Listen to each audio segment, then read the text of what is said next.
Good morning and welcome to Christian Quality Engineer. I have no idea the number. I'm thinking 26 possibly-ish. But it's the start of a new month anyways, and I think I've done my part of keeping it 30 days. So I am going to start posting. And see what turns out. And then the other thing is I may change and start recording it on my drive home as opposed to my drive in. Mostly because that one day when I drove in and it was dark, very dark. Maybe I just turned this into an audio podcast. I don't know, because I also know where I live, around about winter time, I leave for work at dark, I come home from work, it's dark, and I sometimes wonder if the sun even exists, and I'm sure there's a metaphor in there, but that is also just a bit of exaggeration, because it's obvious.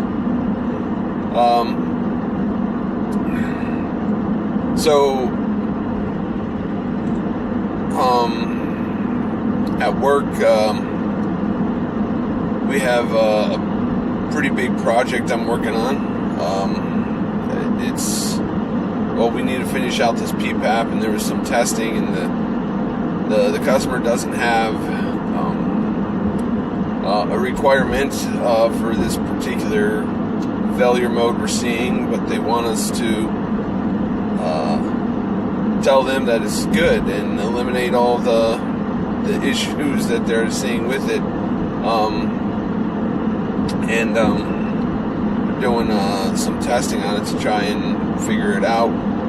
We think we fixed the issue. It's a sonic welding on TPO. If that means anything to you, but I don't know.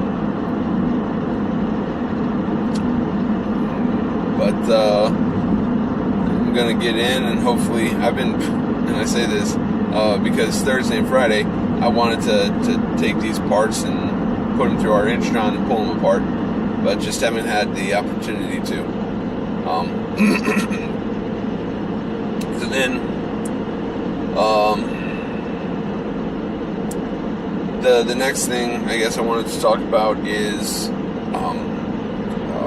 Bible verse. I was looking at Proverbs 5:2. I remembered what the verse number was this time because it kind of confused me. I thought, what do they really mean by that? So I looked up a couple commentaries, and quite honestly, the two I looked up I didn't think were all that helpful. But I think that there's sun's perfect angle where he's going to break my camera, causing some glare, and side view mirrors putting the light right across my face. Can I adjust that? Oh, I think that made it worse. And it's not the side mirror, it's the up down rear view mirror. The sun is really bright. Sorry about that. I'll try and hold it sideways. How about that?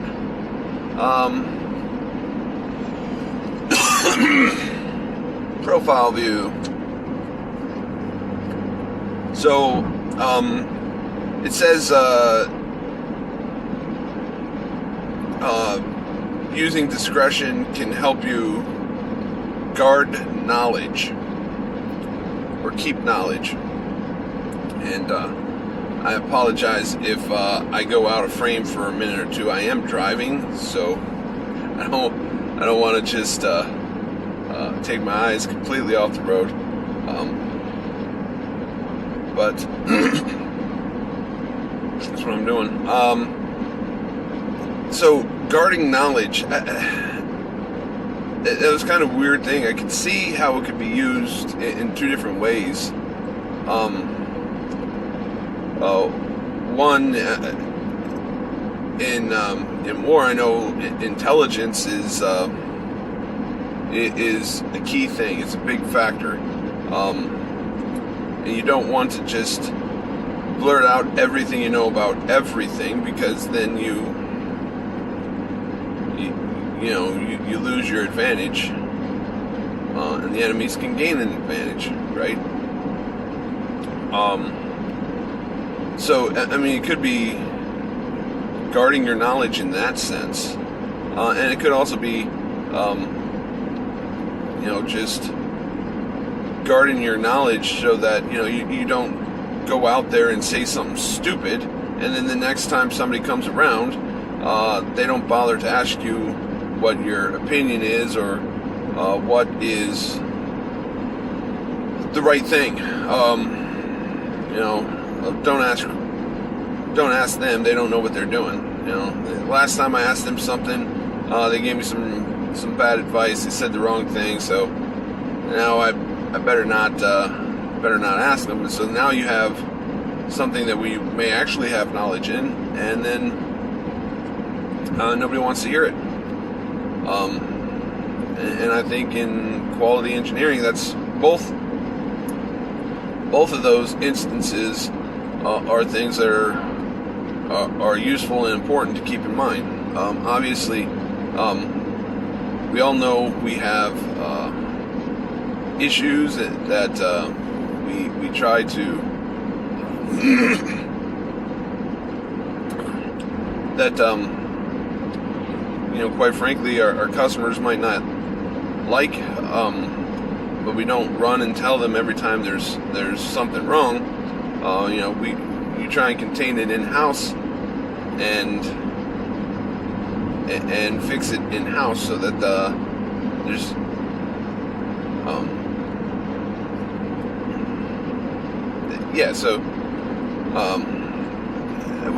a classic example I think of this, I had a part for a customer, and we sent bad parts. There's no question about it. And the customer called up and said, "Hey, you sent us bad parts. We're going to charge you, X number of dollars, and you got to replace all these parts and this, that, and the other." And it was going to be a big hit to our business. And I knew what the issue was right away. My boss told me, "Hey, let's slow play it. Let's see what else we can turn up." And in the course of slow playing, it turns out that kind of like what I'm going through with this weld issue, that there was no spec. Well, on the weld issue, there's no spec. On this issue, there was no call out on the drawing for dimension in that area, but it was quite obvious we were outside the intent. So he was like, "Hey, just in the process of not running out there and sharing everything that was wrong with our process and this, that, and the other, and how many bad parts we had and whatnot."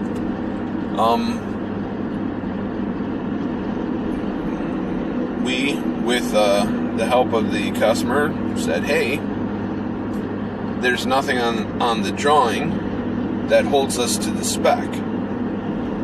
We'll fix what we can. Let's get it added to the drawing, but let's not be charging money to us or you, because this was just something that was overlooked." And they did. They agreed. Yeah, it was overlooked. We added it to the drawing. Things got fixed. We have processes in place now.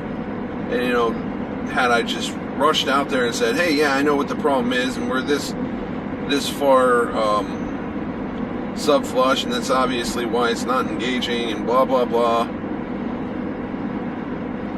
that could have been it. But yeah.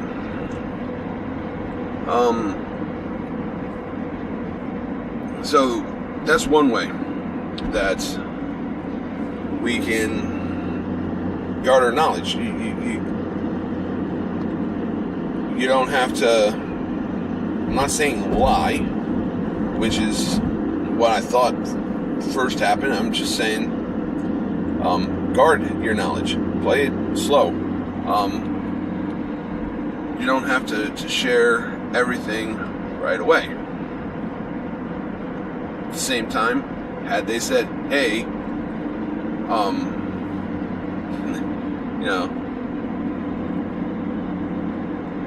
I don't know where I was going with that. The next thing would be just speaking too much.